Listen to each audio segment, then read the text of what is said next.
আচ্ছা, প্রাইভেট ইউনিভার্সিটির কথা আসলেই কি মনে হয় যে বছরে 2টা কিংবা 3টা সেমিস্টার, প্রতি সেমিস্টারে লক্ষাধিক টাকা আমাদেরকে পেমেন্ট করতে হয়। সো এই পেমেন্ট করাটা অনেক সময় অনেকের জন্যই কিন্তু একটা হ্যাসেলের কারণ। দেখো, এখন আর প্রাইভেট ইউনিভার্সিটিতে সেই সময় নাই যে আমার কোটি কোটি টাকা আছে আমি প্রাইভেট ইউনিভার্সিটিতে পড়তেছি। এখন অনেক মধ্যবিত্ত ফ্যামিলির ছেলে পেলে কিংবা তাদের বাবা মারা কি করে, একটা স্বপ্ন নিয়ে ছেলে মেয়েদেরকে প্রাইভেট ইউনিভার্সিটিতে ভর্তি করে।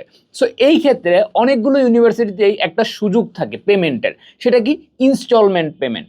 এখন দেখো, ইনস্টলমেন্ট পেমেন্টের বিষয়টা কি, এটা অবশ্যই তোমাকে ভর্তি হওয়ার আগে চেক করতে হবে যে সেই ইউনিভার্সিটি কি ইনস্টলমেন্ট পেমেন্ট অ্যালাউ করতেছে কিনা, কিংবা সেটা ইনস্টলমেন্ট পেমেন্ট অ্যালাউ করলে সেটা কতগুলো ইনস্টলমেন্ট অ্যালাউ করতেছে, 2টা নাকি 3টা, কিংবা সেটার জন্য কি কি রিকোয়ারমেন্টস আছে।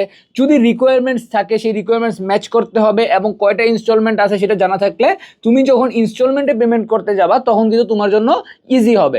এবং এই ইনস্টলমেন্ট পেমেন্টটা অনেক অনেক ফ্যামিলির জন্যই কিন্তু একটা সুযোগ। কারণ কি, একবারে 1 লাখ টাকা দেওয়ার চাইতে ক্ষেত্র বিষয়ে দেখা যায় কি 2টা ভাগে বা 3টা ভাগে যখন টাকাটা দিতে পারে তখন ইজিলি সে কি করতে পারে, তার পড়াশোনাটা কন্টিনিউ করতে পারতেছে। সো যে ইউনিভার্সিটিগুলোতে ইনস্টলমেন্ট পেমেন্ট আছে এবং তোমার যদি মাথায় চিন্তা থাকে যে ইনস্টলমেন্ট পেমেন্ট তোমাকে কোনোভাবে হেল্প করবে, তাহলে সেটা খুব ভালোভাবে চেক করো এবং নিজের জন্য সেরা ডিসিশন নাও।